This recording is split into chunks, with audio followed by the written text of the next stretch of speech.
You've worked so hard to get to this point in your life.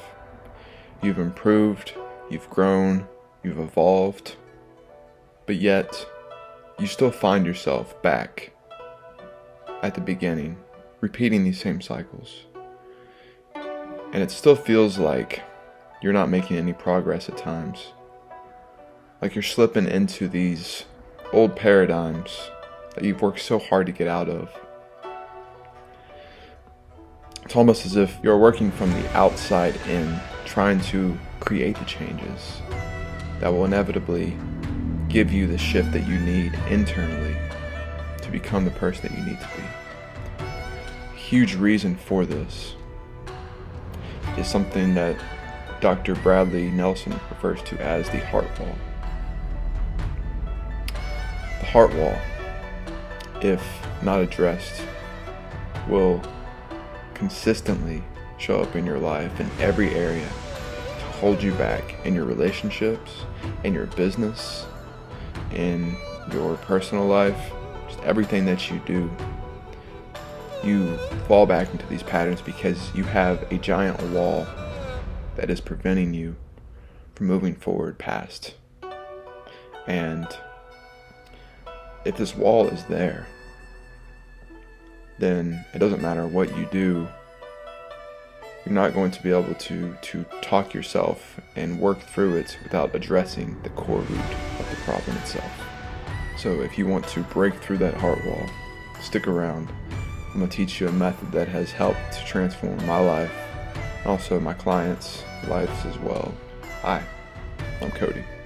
I help men to activate their divine consciousness fire codes that will ignite the fire within them to set their heart ablaze and open the door to limitless possibilities. The heart wall, as referred to by Bradley Nelson in the book The Emotion Code, is something that essentially blocks you from feeling into yourself. Just like the Great Wall of China, how it literally separated for thousands of miles two parts of the country. It literally separated the people, and there was completely different lives happening, two completely different ways of living on each side of the wall. The same is true for us. On the other side of that heart wall is the liberation to our highest selves. And this process is something that must be done if we wish to break through that, because this wall has been built over years and decades even of programming and beliefs that have caused you to create these patterns, to fall into these cycles to where you're not able to branch out of that. You're not able to rediscover new aspects of yourself that are required for you to live your best life. These heart walls are something that we all have to some degree, because all of us have had to suppress things that we felt, to block and inhibit ourselves from feeling because it's too painful, because we don't have the tools to deal with it. We don't have the knowledge and the understanding of how to navigate through that. So I wanted to discuss more of the actual technique itself and how to break through that. There's a couple different ways for us to identify where the trapped emotions are coming from, because our bodies are essentially vessels that house energy. The energy that we house comes in many forms, and so the emotions that we feel are all going to be stored in the body. If we do not release the trapped emotions that we experience, the anger, the hurt, the sadness, the pain, then we are going to inevitably carry that into our lives. It's going to be translated, or rather it's going to be deposited into our bodies. If they are not expressed, if they are not felt at the level that they need to be, then they will be stored in the body. And this is a lot of times how cancer occurs. I mean, it's not just the emotions, but also the food that we eat. But honestly, it's more so the emotions, because you spend years and years and decades suppressing something. Maybe you're in a very toxic relationship with your partner. And so, you grow up, you go through this life, you maybe have kids with them, and then by the time you're 40, 50, 60, 70 years old, you've spent the majority of your years with this person, and it feels like it's too far back to turn. That you can't really quit on it now. It's how it feels, because you have kids, you have a family, and you've built up this identity and this heart wall.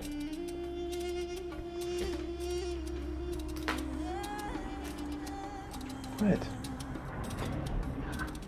Cat's chewing on glasses, bro.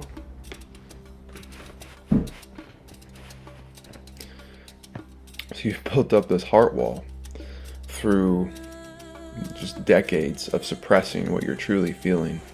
You've had to press this down just so that you can survive, so that you can be there for your family, your children, your grandchildren. And as a result, you accumulate this energy in your body, which translates to something like cancer, to some sort of autoimmune disease, to something that is physically expressed in a way that has to be addressed. We can only put it off for so long, but eventually it's going to come to the surface. It's going to have to be felt.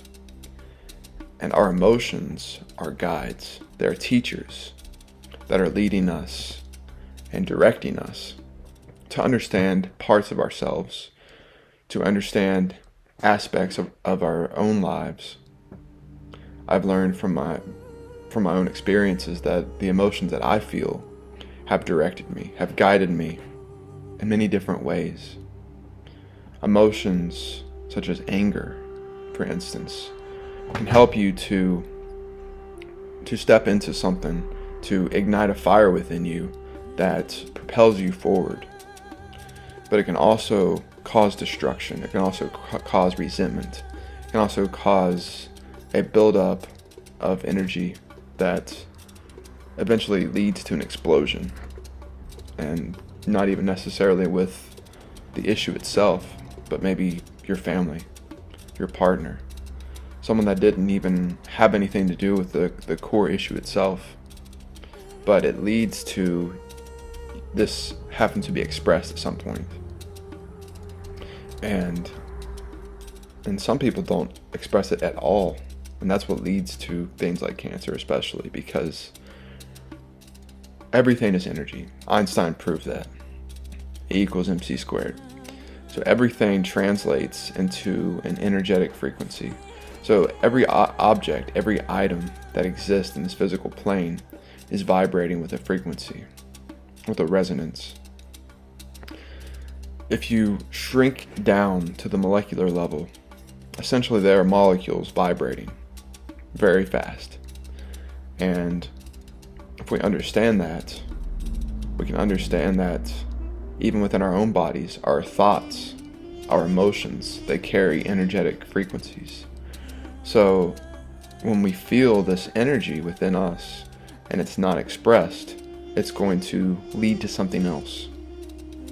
Oftentimes, it's something that's not so good. However, there are ways to express these emotions. Things like ecstatic dance has been huge for me. Being able to move that energy. So especially anger has to be moved. The different energies express themselves differently. Anger has to be moved. So you could punch on a punching bag. You can dance in a specific way, like ecstatic dancing. Because ecstatic dancing allows you to move back into your primal elements, your primal essence, and express and move this energy that's in your body that's been stored for so long. Even just dancing like at a rave, or I like going to jam bands. It's been a while since I've been, but going to jam bands and just like moving your body and just really just shaking it out, just getting it out of your body is super helpful to express that. Sadness, for instance, is better for me at least, to write it down in a journal, to feel that internally and to have that space to myself to feel that. So that way I don't have to show up for the world and I don't have to express that necessarily. Sometimes it's necessary. Sometimes it helps to talk with other people. That is also another method. We can talk with other people, express what we're truly feeling, especially if it's to do with somebody else, the person that may have hurt you to begin with. Expressing that emotion will help you to get that out of your body. And not just with these emotions, but even when we get consumed with life, I find it's very beneficial for me to do like a brain dump, because it gets everything out of my head and onto paper so that I can actually channel that energy and I can create something from it instead of having it all rolling around in my head and all these thoughts and ideas to the point where I just get so overwhelmed that I don't know how to move forward. I don't know what to do at all. And then to the point where I don't really do anything. So back to the actual technique, the emotion code by Bradley Nelson.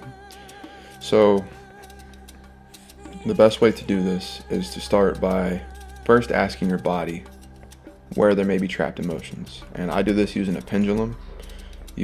For me, I don't have it handy, but you hold it up, and then if it goes in a circle, for me that's yes. If it goes back and forth, that's a no. And you want to start with some base questions to figure out and make sure that it's truly aligned to your energy. So you may ask like what your name is, what state you live in, something that you know for sure, and then you want to get a yes. And then say something that you know for sure is a no, and make sure it's going to tell you a no.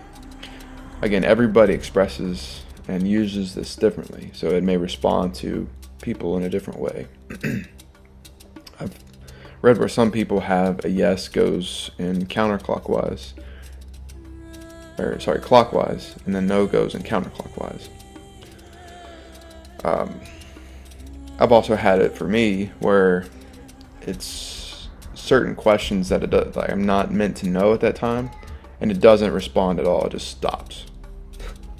It doesn't tell me yes or no. So that's an interesting aspect. But also, what Bradley Nelson mostly uses is muscle testing, which there's different ways. I believe one of them you want to hold your fingers. I think it's like this, and then if you ask it a yes, then it should be strong. If you ask it a no, then it should be weak, and you want to like pull on that. Again, I'm not super proficient in those methods because I've used them and I've had trouble actually feeling that. I think I get too much in my head, and it's hard for me to allow my body to respond in a way that signals yes or no. There's also like, I know they do muscle testing, like you hold your arm up, which this works better with other people because you hold your arm up, and then if it's really strong, it's going to be a yes. If it's weak and you can push it down, then it's going to be a no.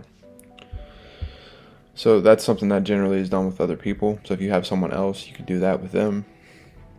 But anyway, you want to begin, and I will post here a picture of the emotion code, and as well as had another chart or diagram to like ask some follow-up questions that are in the emotion code book by Bradley Nelson. So I'm going to post that here as well. That has been key for me to be able to ask the right questions, because I know for my client, it went back to like, and even myself, it would go back to the age of 5, 6, even before birth. Sometimes it occurs before birth. It's an energy that carries over from our ancestors.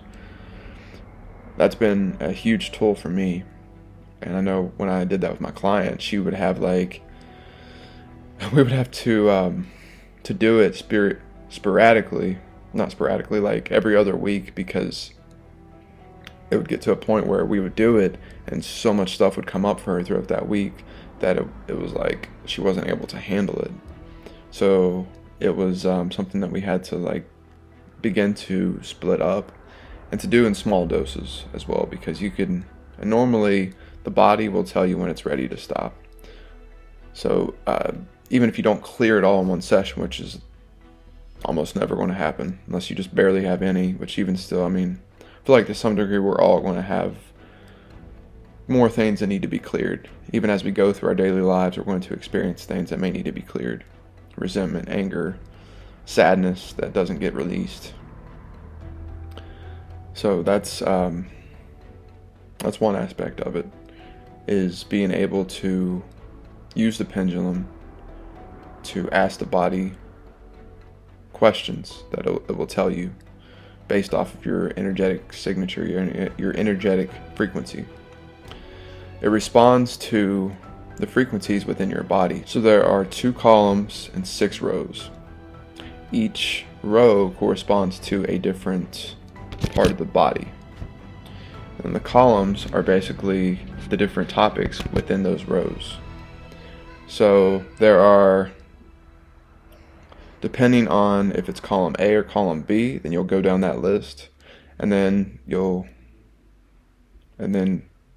for the rows, the 6 rows, then you'll go through each and ask where, or rather what is causing the body, this energy to be stored in the body. So for row 1 corresponds to the heart or small intestine. So if it's in column A, you could just go down that list. It's going to be abandonment, betrayal, forlorn, lost, or love unreceived. If it's column B, then you'd go down that list, which would be effort unreceived, heartache, insecurity, overjoy, and vulnerability. You basically want to figure out where the energy is being stored in the body at the present moment. Because once you can figure out that, you could pinpoint what is causing the issues. And then I even like to ask at what age this occurred. And then you basically start at an age and then you work backwards. So is it the age of 4 or earlier? The age of 10 or earlier? You just work your way up or down depending on which way you want to go. So that's been great for me. It's also helped me as well to heal my own trauma. I had some issues with my mom. Actually, I had 2 moms. One of them that basically raised me, my stepmom, and then one of them that was my birth mother, and she caused so much trauma because of the abandonment that I had received. I got left at a football field when I was 6, which actually I didn't know it was 6, I thought it was 7. But when I was doing the emotion code, it responded to the age of 6, which actually makes more sense because I believe my parents got divorced at the age of 7. So that was back before cell phones were really a thing, and I was playing football, and I got off of football practice, and then I'm sitting there in a ditch watching all these kids leave, waiting for my parents. My dad was at work, and my mom was supposed to pick me up. Again, I didn't have a cell phone to call, and she didn't have a cell phone to reach her at. I didn't even know where she was at, if I did. So I sat there waiting and waiting and waiting till it got till there's probably 10, 15, 20 people left at the ballpark. And I just started bawling and losing it. I debated walking home, but even at the age of 7 or 6, I knew that it was risky, that someone could come pick me up at any time. So I was very wary to do that. It was only about a 2-mile walk, and it was somewhat out in the country, so I probably would have been safe, but even still, 6-year-old walking back home isn't something you want. I mean, I don't know if that was my kid. If one of my boys was that age, something like that happened, I would be absolutely enraged, which my dad was once he got off work. It was a big fight, but anyway, I got lucky because my grandma's best friend, her granddaughter, was a cheerleader, and she was probably 4 or 5 years older than me, around that, 3 or 4 years old or something. And she saw me in the ditch crying, and they stopped to pick me up, and they took me to my dad's place of work, and then that's where everything started. But I was, of course, able to get back home, and it was a very scary moment for me. And throughout my healing journey, I have returned back to that moment of abandonment, because it's something that never really leaves you. And even through all the healing that I've done, it still comes up. And I didn't talk to my mom, my birth mom, for the majority of my life until about 2 years before she passed. And I was actually able to develop a good relationship with her. And at that time, I had done so much healing work that I used to have this resentment and be like, I'm going to be successful and I'm going to do all these great things, and I'm going to show her what she missed out on, was my thought process. But then after I did the healing work and I released all of that trapped emotions, well, not released them. This is actually before I used the emotion code.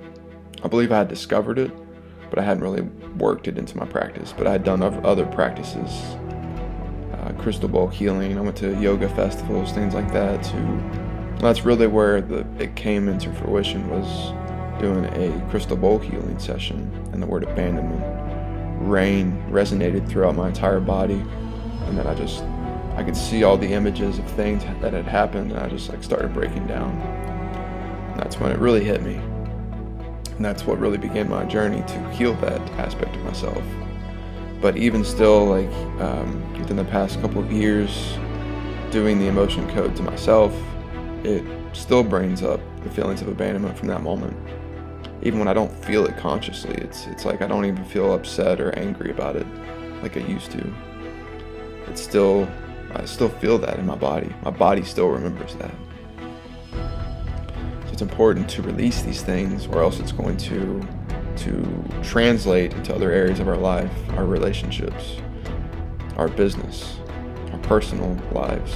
So yeah, that's so using that chart, you can identify where it's coming from, and then if you'd like, you can also identify the age at which it occurred, which was helpful for me, because it's just nice to know. And even especially if you've forgotten parts of your childhood because you blocked it out, it helps you to remember that, or not really remember it, but it helps to bring it to the surface so that you can remember maybe pieces of it, and at the very least to heal it, even if you don't remember it, but your body remembers it.